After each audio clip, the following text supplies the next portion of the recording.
Salut Sophie. Salut Florian. Et bonjour à tous, bonjour à toutes et bienvenue dans ce nouvel épisode du Courrier de la Sterne que nous allons peut-être rebaptiser un jour en cimetière de la Sterne puisque chaque épisode est dédié à un oiseau qui a disparu. Ce sera effectivement mon cas, mais rassurez-vous, Sophie sera là pour vous parler d'oiseaux qui eux existent encore. En tout cas, c'est le programme de votre Courrier de la Sterne. Chaque semaine, on se réunit avec Sophie pour parler de nos découvertes de ces 7 derniers jours.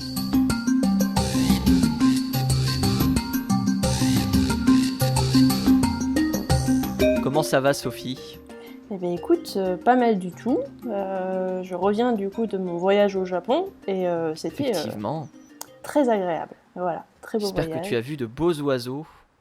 J'en ai vu quelques-uns, mais bon, comme j'y allais pas mal pour bosser aussi, j'ai pas trop eu le temps de faire beaucoup de balades ornitho, mais il y a quelques photos qui devraient arriver sur Twitter, j'espère. On espère évidemment tout ça. Tu as vu justement des cormorans japonais ? Alors, j'ai pas eu le temps de les voir et j'ai été très déçue, mais je m'étais pas mal renseignée sur le sujet et du coup, ça m'a donné envie de vous en parler aujourd'hui. Intéressant. Moi, je vais vous parler d'un oiseau qui vient d'Amérique du Sud, qu'on cherche, mais qu'on n'a pas trouvé. Et je pense que je vais démarrer. Pour la simple et bonne raison que cet oiseau est la colombe de Geoffroy. C'est un oiseau dont la dernière photo remonte à 1985. C'est un oiseau qu'on trouve en Amérique du Sud, au Brésil, en Argentine, au Paraguay.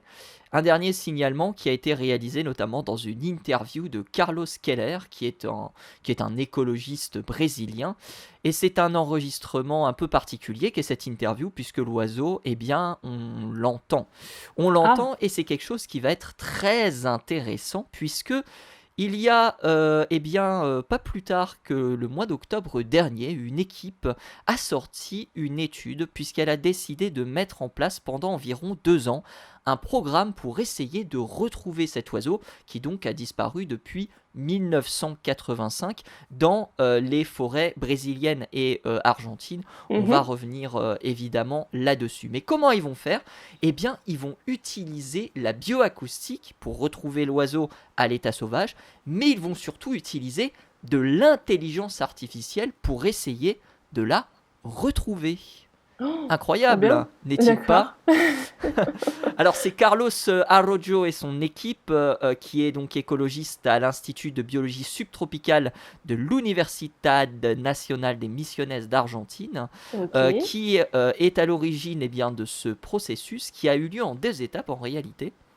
La première étape, c'était tout d'abord de concentrer l'intelligence artificielle sur le fait de retrouver 3 espèces qui sont présentes dans le parc national de Foz do Iguaçu, entre Brésil et Argentine. C'est l'endroit où l'oiseau, qui est donc la colombe de Geoffroy, avait été vu pour la dernière fois. Et donc pour ça, l'équipe s'est concentrée sur 3 espèces qui sont également plus ou moins rares pour calibrer d'une certaine manière leur intelligence artificielle dans le procédé.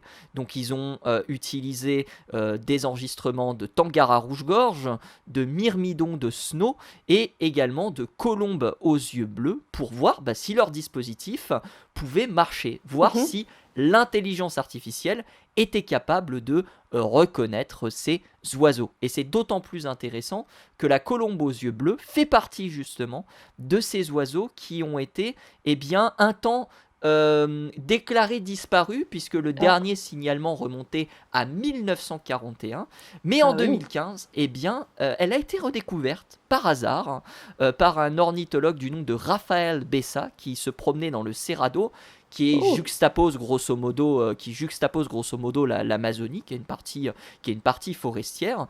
Donc ce Rafael Bessa se déplace dans la forêt, enregistre le chant d'un oiseau qui lui est inconnu, le repasse pour essayer de photographier l'oiseau qu'il a entendu, en se disant peut-être que l'oiseau va effectivement réagir, et il s'avère que l'oiseau se présente à lui, il le prend en photo, il transmet son observation à l'observatoire d'oiseaux de Sao Paulo.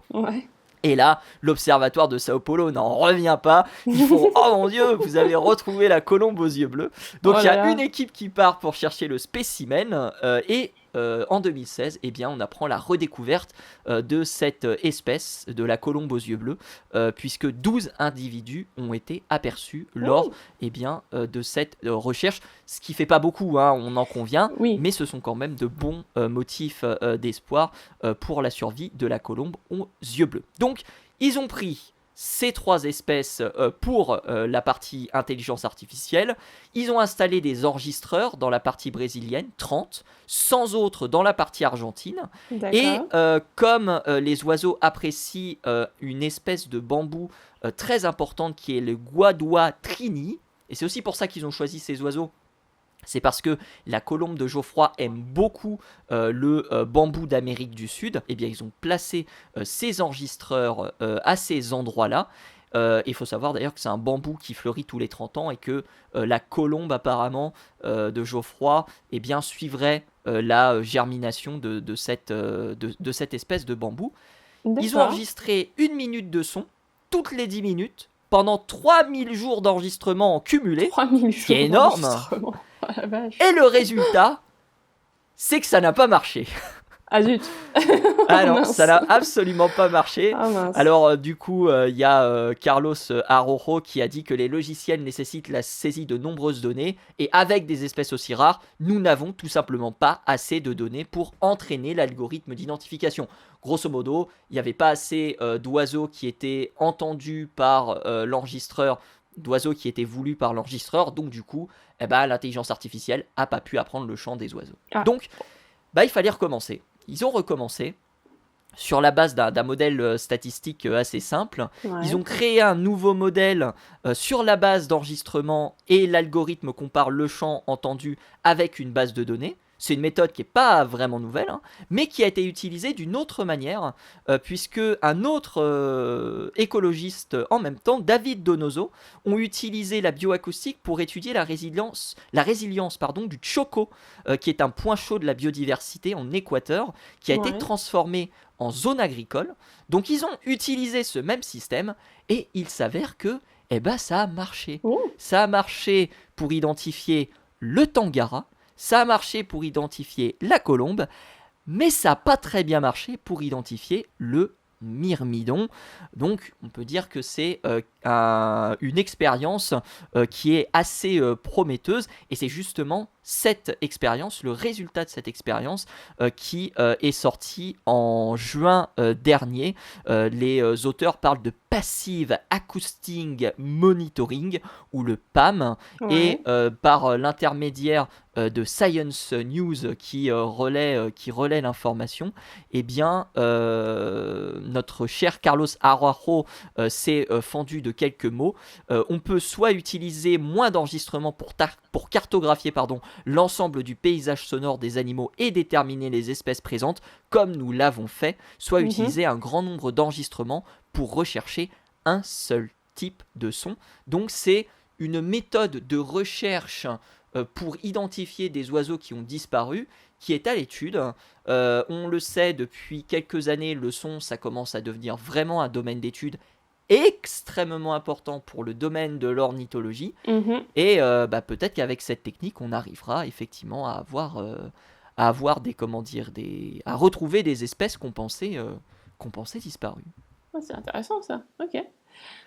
Et du coup, alors, c'est peut-être pas forcément sur ces oiseaux-là, mais il y a pas mal d'oiseaux qui sont capables d'imiter le chant d'autres espèces.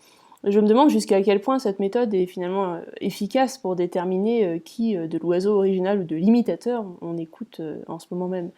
Alors ça, c'est pas quelque chose qu'ils ont évoqué. L'étude n'est pas en accès libre. Vous devez payer pour avoir l'étude.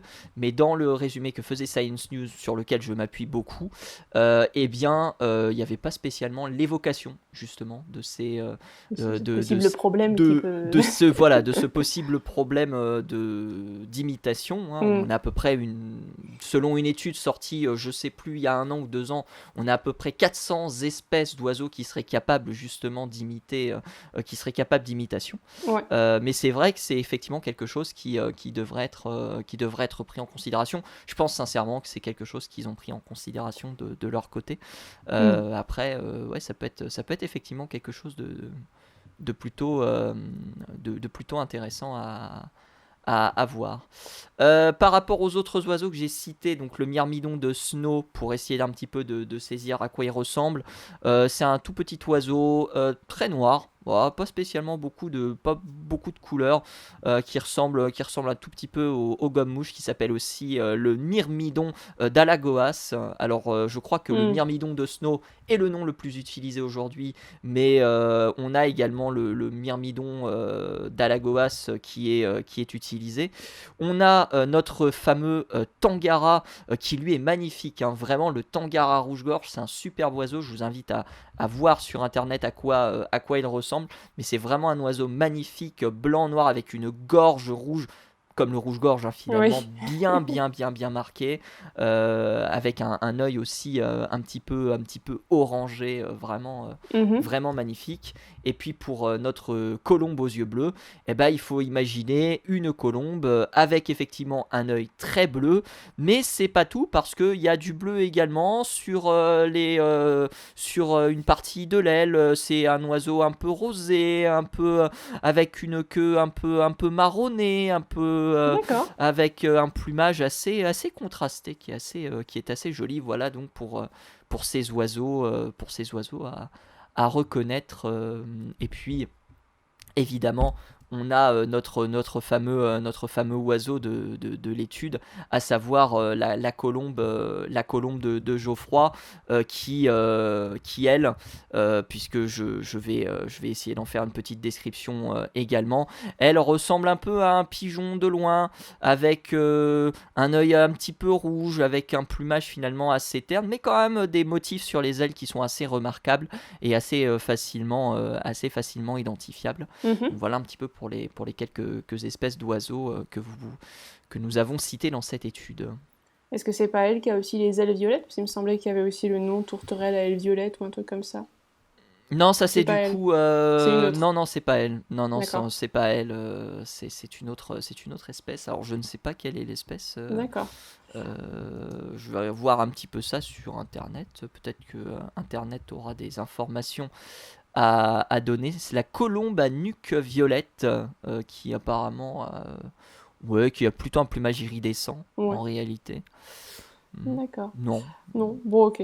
j'ai pas le nom de l'espèce en particulier pour, D'accord. euh, pour celle-ci. Très bien. Et bien, en tout cas, c'était vachement intéressant.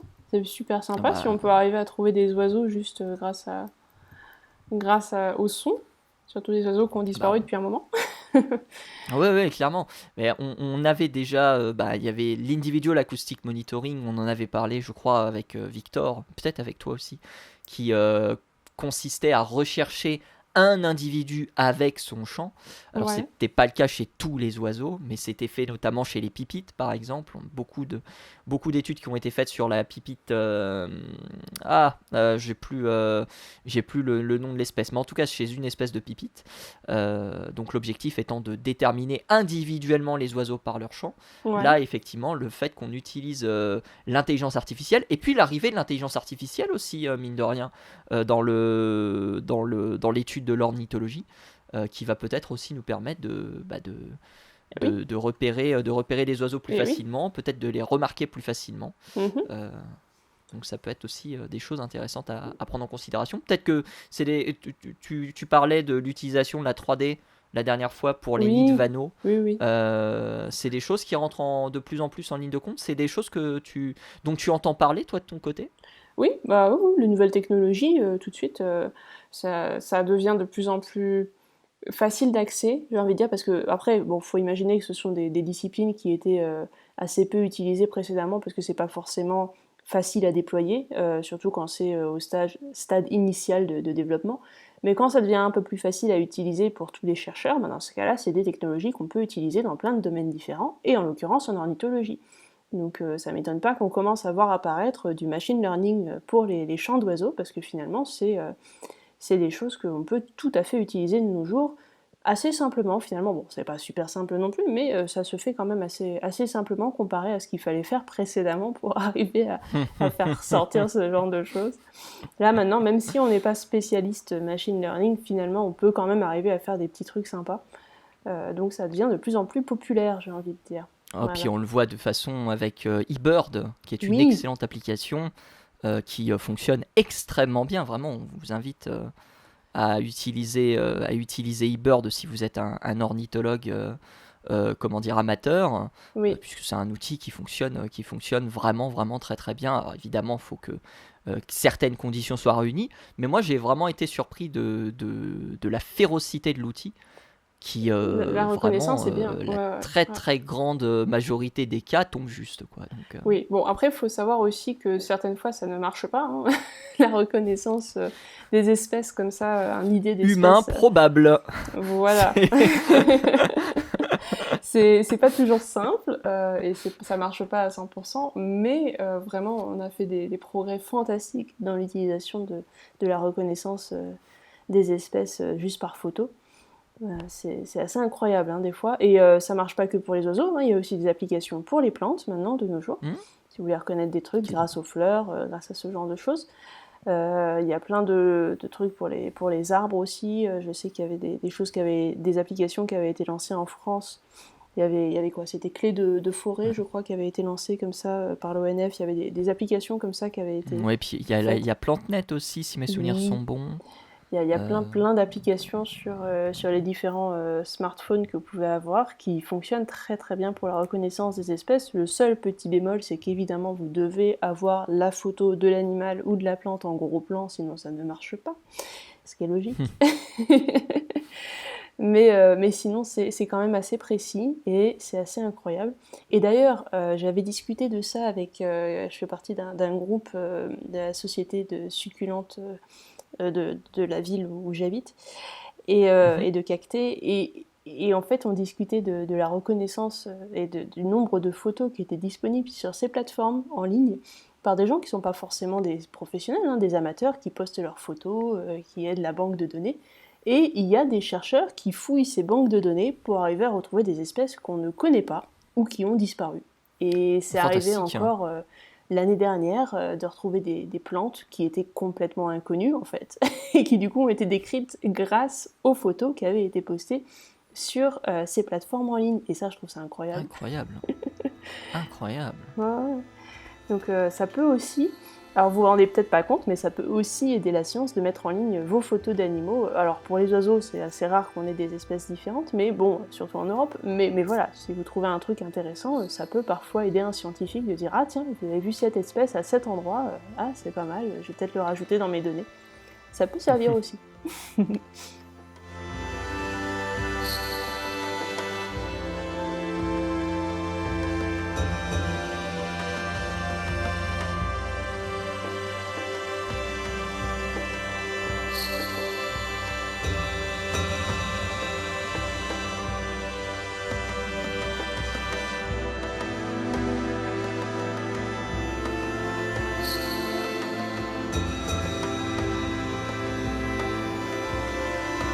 Sophie, restons désormais du côté des oiseaux avec le cormoran japonais. Ah, il a des Oui, particularités le cormoran japonais par rapport à l'européen. non, bah, ça reste du cormoran assez classique, hein, j'ai envie de dire. Là, en l'occurrence, on est sur un cormoran marin. Ça s'appelle un cormoran de Temnik, si vous voulez avoir le nom un peu plus, Hmm, ok. habituel. Bon, ça reste un oiseau assez gros, plutôt dans les tons noirâtres, avec un bec assez jaunâtre.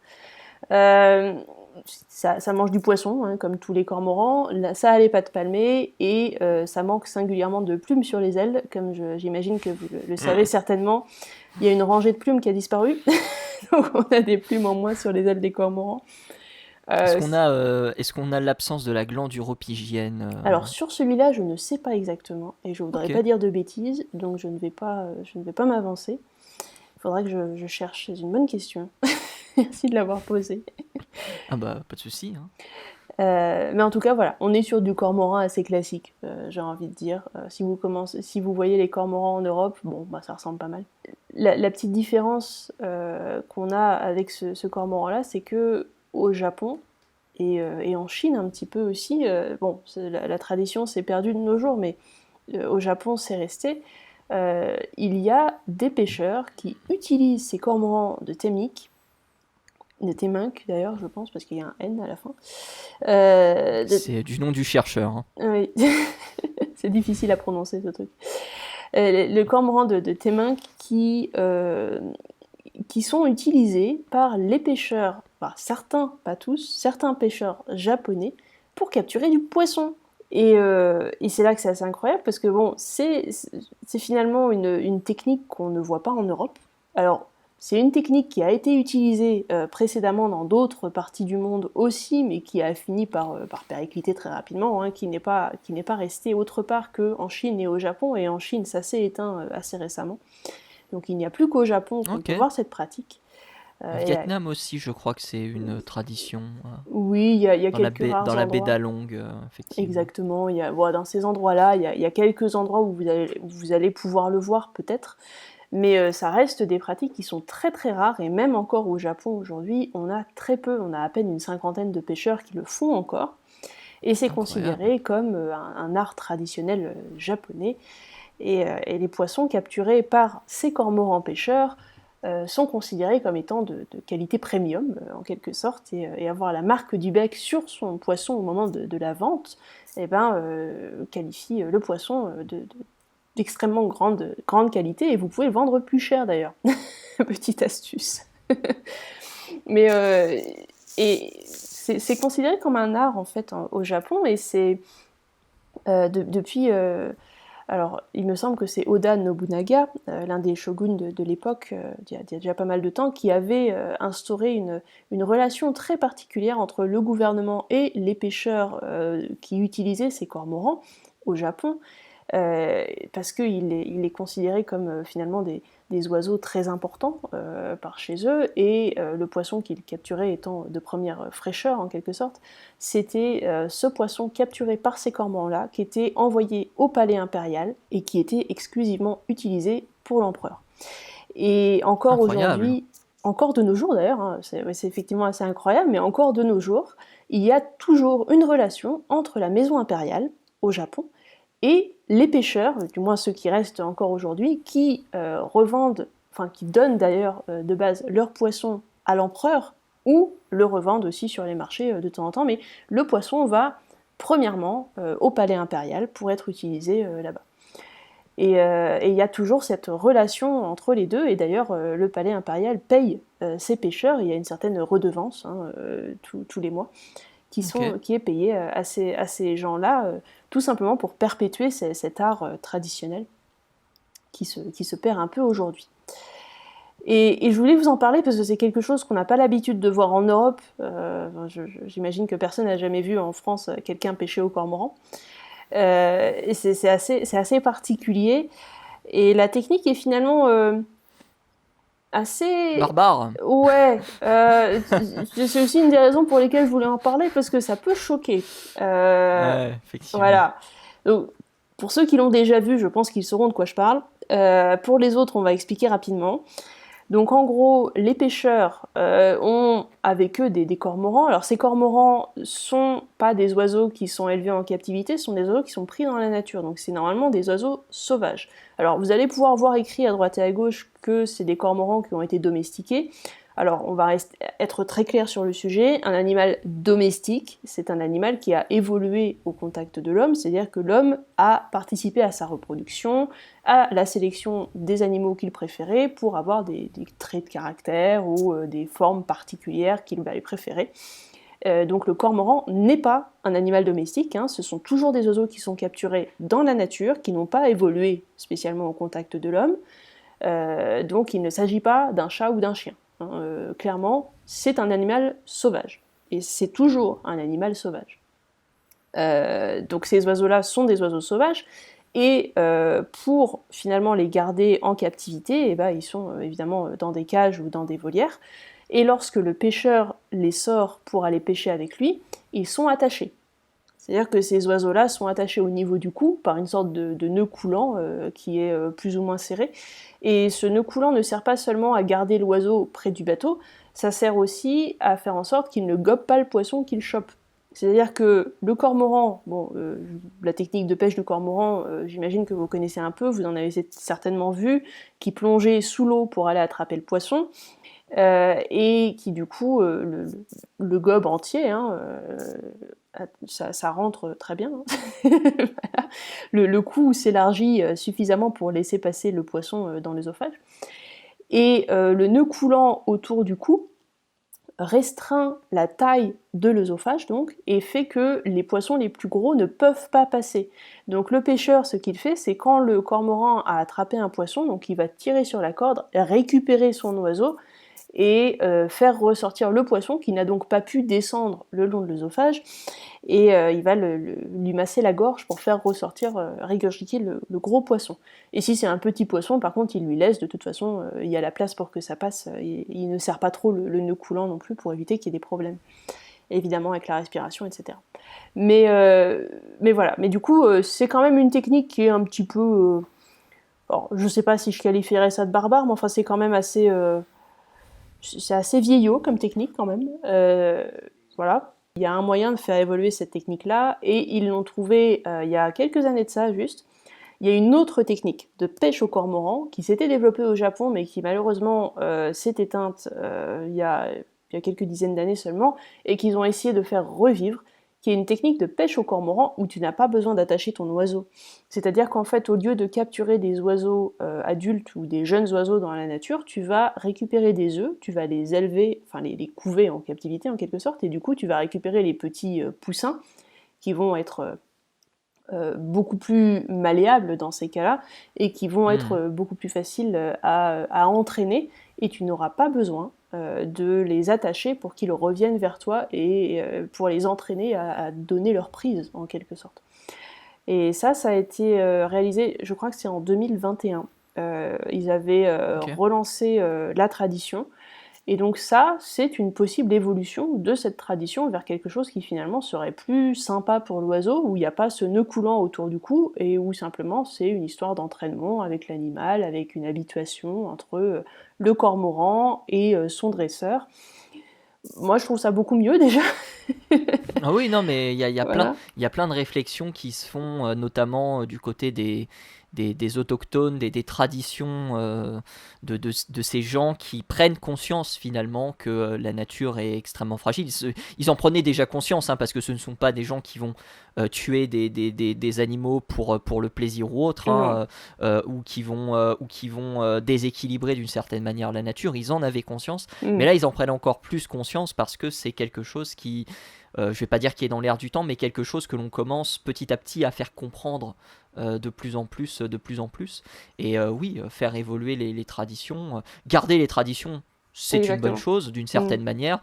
Les faire évoluer en est une autre bonne chose. Donc voilà, c'est quelque chose, Une autre tradition, effectivement c'est de très exactement ça. intéressant à évoquer. Exactement. Et je suis Par surpris exemple, d'ailleurs que je suis surpris d'ailleurs qu'en Chine, ça ait disparu, enfin ça, quasiment disparu.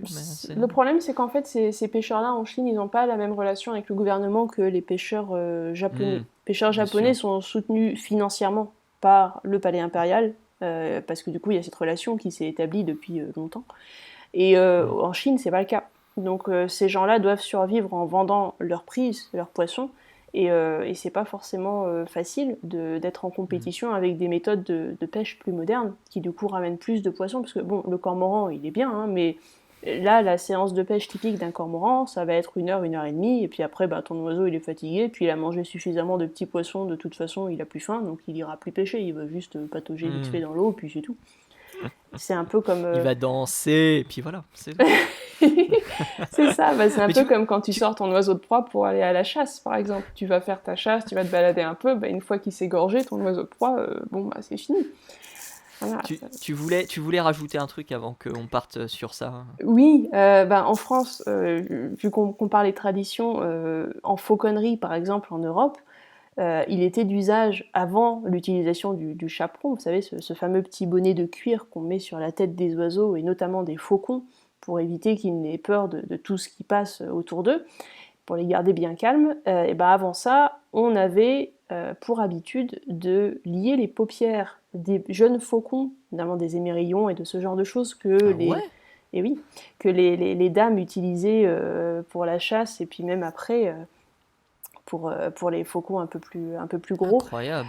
Et donc on cousait carrément les paupières. Il y avait toute une manière de faire pour coudre les paupières de l'oiseau pour qu'il s'habitue à la présence de l'homme. Parce que pareil, c'était des oiseaux qui étaient sauvages, qu'on prenait dans la nature, qu'on ramenait en captivité pour les faire chasser pour soi, et pour obliger l'oiseau à s'habituer à la présence de l'humain, eh ben, on le mettait dans le noir volontairement et on lui faisait l'habituer au bruit du château, on l'habituait à se poser sur la main, on l'habituait à plein de choses. Et une fois qu'il était suffisamment malléable, en quelque sorte, suffisamment habitué à l'homme, ben dans ces cas-là, on rouvrait les yeux et c'était beaucoup plus simple de la fêter de cette manière. Donc il faut se souvenir qu'en Europe, on avait aussi des traditions barbares qui, fort heureusement, de nos jours ont disparu. Donc il y a eu cette évolution de la tradition qui a permis d'avoir des méthodes un peu plus sympas quand même. Voilà. Ah oui, totalement. Après, faut pas oublier que ça, il y en a encore énormément des traditions. Il y en a encore énormément des traditions barbares tout au long de. Et oui. Dans le monde entier. Moi, je pense à un ami du Liban avec qui je discute de temps en temps où là-bas, être ornithologue, c'est un parcours du combattant. C'est vraiment, on peut même parler de vie ou de mort à ce moment-là. Donc c'est quelque chose de particulièrement compliqué. Donc voilà, on a cette chance, mais ça évolue au fur et à mesure du temps, ça évolue, et c'est aussi grâce à ce genre d'émission, à ce genre d'initiative, de discussion, qu'on peut également faire évoluer les choses. Exactement. Et ben en tout cas, c'est un beau message pour terminer ce nouvel épisode du Courrier de la Sterne. Merci Sophie, encore un grand merci à toi d'avoir participé à celui-ci. Est-ce que tu veux rajouter un petit quelque chose ? Bon, merci à toi d'être toujours au rendez-vous aussi. C'est toujours agréable de discuter d'oiseaux. Toujours un plaisir. On te retrouve sur Twitter, @leplumeau. On te retrouve sur YouTube avec Julien d'Entracte Science. On te retrouve sur Twitch lorsque tu as le temps de faire des lives, c'est-à-dire pas maintenant. De temps en temps. J'ai eu quelques semaines chargées. Excuserez. Mais bon, c'est pas très grave. Et nous, on se retrouve évidemment en podcast sur YouTube pour la version vidéo et sous-titrée, Spotify, Deezer également. On se retrouve également sur d'autres plateformes, sur PodCDLS, sur Twitter bien évidemment. On va essayer d'arriver sur d'autres plateformes de communication et d'enregistrement un tout petit peu plus tard. On vous tiendra bien évidemment au courant. D'ici là, n'hésitez pas à participer à cet épisode et on vous donne rendez-vous la semaine prochaine pour un nouvel épisode du Courrier de la Sterne. Salut à tous, salut à toutes.